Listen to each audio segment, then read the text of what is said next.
ጤና ይስጥልን የተወደዳችሁ ቤተሰቦቻችን እንደምን አላችሁ? የሁለተኛው ምዕራፍ ዜና መዋዕላችን የተለያዩ ጉዳዮችን አካቶ ከዚህ ሰዓት ጀምሮ ወደ እናንተ መድረሱን ይቀጥላል። መረጃዎቹን እየተመለከታችሁና ለበርካቶች እንዲደርሱ ያጋራችሁ ተቆዩ ዘንድ እንጠይቃችኋለን። መልካም ጊዜ እንመኝላችኋለን። ዋና ዋና ጉዳዮቹን አስቀድመን ስንጀምር በሁለት እሳት መሃል የሚጠበሰው የብአዴን ኃይል አመሻሹን የጭንቅ መግለጫውን አውጥቷል።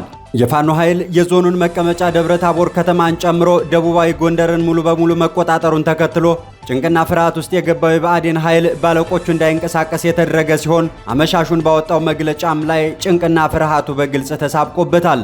ብአዴን በመግለጫውም ጽንፈኛ እያለ የሚጠራው የፋኖ ኃይል ዞኑን ከነዋና ከተማው ሙሉ በሙሉ መቆጣጠሩን አንስቷል። ዝርዝር መረጃውን ከኛ ጋር ስትቆዩ ትሰሙታላችሁ። በደብረ ታቦር ከተማ ከፍተኛና ተደጋጋሚ የድሮን ጥቃቶች ተፈጽመው ከፍተኛ ውድመት መድረሱ ተሰምቷል። የአገዛዙ ኃይል አቅም በማጣቱና ከተማዋን የፋኖ ኃይሎች መቆጣጠራቸውን ተከትሎ አገዛዙ ተደጋጋሚ የድሮን ጥቃቶችንም ፈጽሞ በርካታ ውድመትም አድርሷል ተብሏል። የደረሰውን ውድመትና የከተማዋን አሁናዊ ሁነትም ዜና መዋዕላችን ወደ እናንተ የሚያደርሳችሁ ይሆናል። የፋኖ ኃይሎች ጥቃትና የቦታ ቁጥጥራቸው እየተባባሰ መምጣቱን ተከትሎ ያረጋ ከበደ አስተዳደር በባህር ዳር ከተማ ልዩ ወታደራዊ ኃይል ማዋቀሩ ተሰምቷል። ክልሉ በዛሬው ዕለት ያዋቀረው ይህ ወታደራዊ ጥምረትም ከብልጽግናው አለቆቹ ጋር ብአዴን በገባበት ሰጣ ገባ እንደሆነ ታውቋል። ሙሉ መረጃውን ከኛ ጋር ስትቆዩ ትሰሙታላችሁ። የብልጽግናው አገዛዝ በአዲስ አበባ ከተማ ከሚያደርገው የወጣቶች አፈሳ ባሻገር ታላላቅ ፖለቲከኞችንና ታዋቂ ሰዎችንም ማሰሩ ተሰምቷል። ሌላኛው የዜና መዋዕላችን የቆይታ አካል ነው።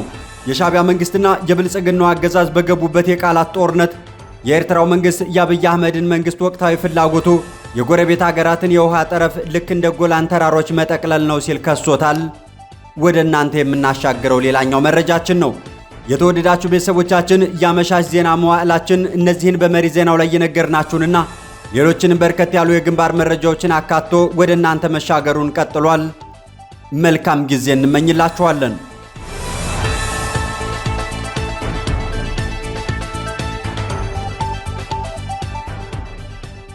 ወደ ዝርዝር መረጃዎቻችን ስናቀና በደብረ ታቦር ከተማ የተለያዩ ቦታዎች ላይ የድሮን ጥቃት ተፈጽሞ ከፍተኛ ውድመት መድረሱ ተሰምቷል።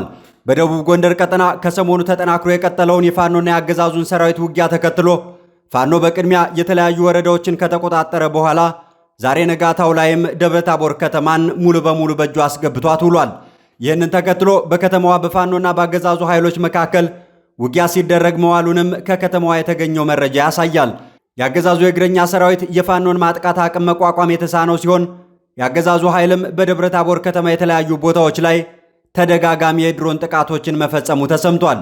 ፋኖ ደብረ ታቦር ከተማን መቆጣጠሩን ተከትሎ በከተማዋ ከአገዛዙ ሰራዊት ጋር የተኩስ መነሻ ከነበረው የመሃል አደባባይ ጀምሮ ወደ ወይብላ ማርያም ማረሚያ ቤትና እስከ ወይብላ ማርያም ቤተ ክርስቲያን ድረስ እልህ አስጨራሽ ውጊያዎች ሲደረጉ ውሏል ተብሏል። ከከተማው አማካይ ስፍራ ወደ አጅባር መስመር የፋርጣ ወረዳ አስተዳደር ከህብረት ሥራ ሆቴል ወደ ኪዳነ ምህረት መስመር እንደዚሁም ኢየሱስ ድረስ በፋኖና ያገዛዙ ኃይሎች መካከል ከፍተኛ የተኩስ ልውውጥ ሲደረግም ውሏል ተብሏል። ይህንን ተከትሎ አገዛዙ ለተዳከመው የእግረኛ ሰራዊቱ እገዛ ይሆን ዘንድ የድሮን ጥቃት በመፈጸም ሽፋን የሰጠ ሲሆን በአጠቃላይ 11 የድሮን ጥቃቶችን በደብረ ታቦር ከተማ የተለያዩ ስፍራዎች ላይ መፈጸሙን የከተማዋ ምንጮች አረጋግጠውልናል። ጥቃቱን ተከትሎ የተለያዩ ተቋማት የወደሙ ሲሆን አሮጌውን ማዘጋጃ ጨምሮ በአቅራቢያው በሚገኘው የግብርና መስሪያ ቤት የተከማቸ ነዳጅ ተያይዞ ቃጠሎ መነሳቱና የንብረት ውድመት መድረሱም ተነግሯል። ከዚህ በተጨማሪ በደብረ ታቦር ከተማ 04 ቀበሌ የሚገኘው የገቢዎች መስሪያ ቤት ላይ በተፈጸመ ሌላኛው የድሮን ጥቃት በተቋሙ ላይ ከፍተኛ የንብረት ውድመት መድረሱ ተሰምቷል። በተለይም በከተማው አለማየሁ ጋራጅ ተብሎ በሚጠራው አካባቢ ሶስተኛ ፖሊስ ጣቢያ በአገዛዙ የግፍ እስር ላይ የነበሩ 20 እስረኞችም በፋኖ ኦፕሬሽን እንዲለቀቁ መደረጉን ተከትሎ አገዛዙ ተከታታይ የድሮን ጥቃቶችን መፈጸሙም ታውቋል። በደብረ ታቦር ከተማ በተፈጸመው ተደጋጋሚ የድሮን ጥቃትም ከግለሰቦች ንብረትና የመንግስት ተቋማት በተጨማሪ መጠኑ ለጊዜው በይፋ ያልታወቀ ሰብአዊ ጉዳት መድረሱንም የዓይን እማኞቹ ለመዋዕል ሚዲያ አድርሰዋል።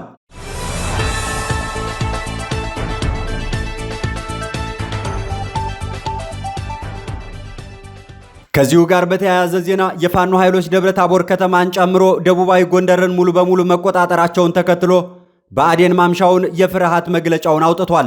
ያረጋ ከበደ ብአዴን ኃይል በበርካታ አካባቢዎች ላይ በከበባ ውስጥ መግባቱንና አውራ ጎዳናዎች በተለይም ደግሞ ከወሎ ባህር ዳርና ከጎንደር ባህር ዳር መስመር ያለው መንገድ ሙሉ በሙሉ በፋኖ ቁጥጥር ስር መግባቱን ተከትሎ በከፍተኛ ጭንቅና ፍርሃት ውስጥ ይገኛል ተብሏል።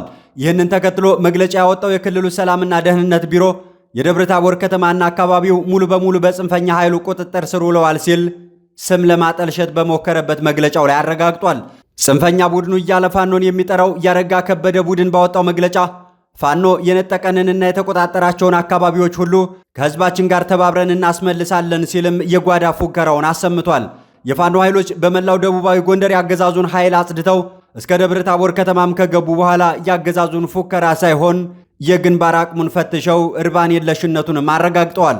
ሆኖም ላለቆቹ ምላሽ የሆነው ዘንድ ብአዴን ባወጣው መግለጫ ጽንፈኛ ኃይሉ የዞኑን መቀመጫ ደብረ ታቦር ከተማን ጨምሮ በርካታ ወረዳዎችን በቁጥጥሩ ስር አውሏል ሲል አረጋግጧል።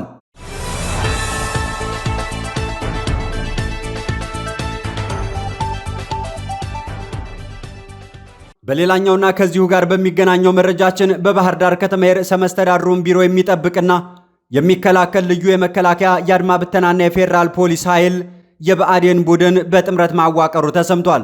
በክልሉ ያለው የፋኖ እንቅስቃሴ አገርሽቶ በርካታ አካባቢዎችን እየተቆጣጠረ መምጣቱን ተከትሎ የአማራ ክልል ርዕሰ መስተዳድር አረጋ ከበደ ጊዜያዊ መቀመጫቸውን አዲስ አበባ ለማድረግ ቢወስኑም ካለቆቻቸው ፈቃድ ባለማግኘታቸው በዛሬው ዕለትም ከፍተኛ ቁጥር ያለው የጸጥታ ኃይል በቅንጅት ለቢሮ ጥበቃቸው ማዋቀራቸው ተሰምቷል። የፋኖ ኃይል የደብረ ታቦር ከተማንና ለባህር ዳር ከተማ ቅርብ የሚባሉ ወረዳዎችን ባሳለፍናቸው 2 እና 3 ቀናት ጀምሮ መቆጣጠሩን ተከትሎም የምስራቅ እዝ አዛዡ መሐመድ ተሰማ ወደ አዲስ አበባ መሄዳቸው ተሰምቷል። የክልሉ ፕሬዝደንት አረጋ ከበደም ወደ አዲስ አበባ ለመምጣት ሞክረው በብልጽግናው አለቃ ፈቃድ ባለማግኘታቸው እዛው ባህር ዳር ከተማ እንዲቆዩ ሲደረጉ ከፍተኛ አቅም ያለው የተቀናጀ ወታደራዊ ኃይል ለክልሉ ርዕሰ መስተዳድር ቢሮ ጥበቃ ማደራጀታቸውን የመረጃ ምንጮቻችን ከከተማው አድርሰውናል። አረጋ ከበደ ይህን እየገሰገሰ ያለውን የፋኖ ሰራዊት ሰግተው ለቢሮ ጥበቃቸው ያደራጁት ኃይልም የመከላከያ የአድማ ብተናና የፌዴራል ፖሊስ ኃይል ስብስብ ነው ሲሉ የመረጃ ምንጮቹ አያይዘው ገልጸውልናል።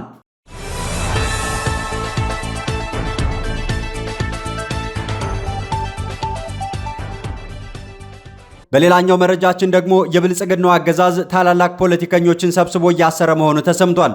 የብልጽግናው አገዛዝ ከሰሞኑ ወታደራዊና ፖለቲካዊ ጉዳዮች እየተጋጋሙ መምጣታቸውን ተከትሎ በአዲስ አበባ ከተማ በርካታ ወጣቶችን ከየቦታው እየለቀመና እያሰረ ቀላል የማይባሉትን ደግሞ ወደ ወታደራዊ ግንባሮች እየወሰደ ይገኛል።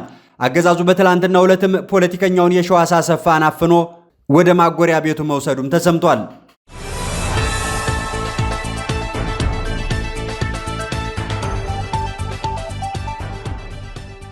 በሌላኛውና በመጨረሻው የዜና መዋዕላችን መረጃ የብልጽግናው አገዛዝ ወቅታዊ ፍላጎቱ የጎረቤት ሀገራትን የውሃ ጠረፍ ልክ እንደ ጎላን ተራሮች መጠቅለል ነው ሲሉ የኤርትራው የማስታወቂያ ሚኒስትሩ አምባሳደር የማነ ገብረ መስቀል ገልጸዋል።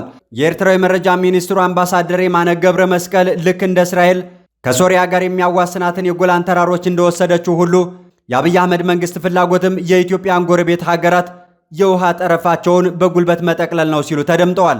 ሚኒስትሩ ይህንን ሐሳባቸውን ያጋሩት ኤክስ በተባለው የማህበራዊ ትስስር ገጻቸው ሲሆን ሁነቱን ያነሱት የተባበሩት አረብ ኤሚራቶች በኢትዮጵያ ቤንሻንጉል ጉሙዝ ክልል ውስጥ ለሱዳኑ ፈጥኖ ደራሽ ኃይል ወታደራዊ ማሰልጠኛ ጣቢያ መገንባቷን አስመልክቶ በሰጡት አስተያየታቸው ላይ ነው። ይህ አምባሳደር የማነ ንጽጽር እስራኤል ለደህንነቷና ለውሃ ምንጭነቷ ስትራቴጂካዊ የሆኑትን የጎላን ተራሮችን በጉልበት እንደያዘችው ሁሉ የአብይ አህመድ መንግስትም ቀጠናዊ ተጽዕኖውን ለማሳደግ በማሰብ የአሰብን የባህር ጠረፍ በተመሳሳይ መንገድ የመቆጣጠር ፍላጎት አለው የሚል አንድምታ ያለው ነው። በኢትዮጵያና ኤርትራ መካከል ለ2 ዓመታት በዘለቀው የቃላት ጦርነት በኤርትራ በኩል ፊት አውራሪ እንደሆኑ የሚነገርላቸው አምባሳደር የማነ ገብረ መስቀል አብይ አህመድ የሚመሩት የኢትዮጵያ መንግስት አካሄድ ዓለም አቀፍ ደንቦችንና የአፍሪካ ህብረት መስራች ህግጋትን የሚጥስ ነው ሲሉም ተደምጠዋል። ሚኒስትሩ በዛሬው ሐሳባቸው ከ2 ዓመታት በፊት ኢትዮጵያና ሶማሌላንድ የተፈራረሙት የወደብ መግባቢያ ስምምነት በሶማሊያ ሉዓላዊነትና የግዛት አንድነትን በግልጽ የጣሰ ነው። የኢትዮጵያ የህዝብ ተወካዮች ምክር ቤት የጎረቤት ሀገርን የባህር ዳርቻ ግዛቶች በጉልበት እንደ ጎላን ተራሮች ወሮ የመያዝ ሐሳብ እንደሚነሳበትና ወረራ የሚሰበክበትም ነው። ኢትዮጵያ የሱዳኑን ፈጥኖ ድራሽ ኃይል እያሰለጠነች መሆኑን በጎረቤት ሀገራት ውስጣዊ ጉዳዮች ላይ ጣልቃ እየገባች ነው የሚሉ ክሶችን በማቅረብ የብልጽግና ፓርቲ ቀጠናዊ የፖሊሲ መመሪያ የሌለውና ከመልካም ጉርብትና መርሆች ጋር የሚጋጭ ነው ሲሉ ጠንካራ ትችታቸውን ሰንዝረዋል። የተወደዳችሁ የመዋዕል ሚዲያ ቤተሰቦቻችን የሁለተኛው ምዕራፍ ዜና መዋዕላችን የተከታተላችኋቸውን ጉዳዮች ወደ እናንተ ያሻገረ ቆየ። ስለ አብሮነት ቆይታችሁ እናመሰግናችኋለን። መልካም ጊዜ እንመኝላችኋለን።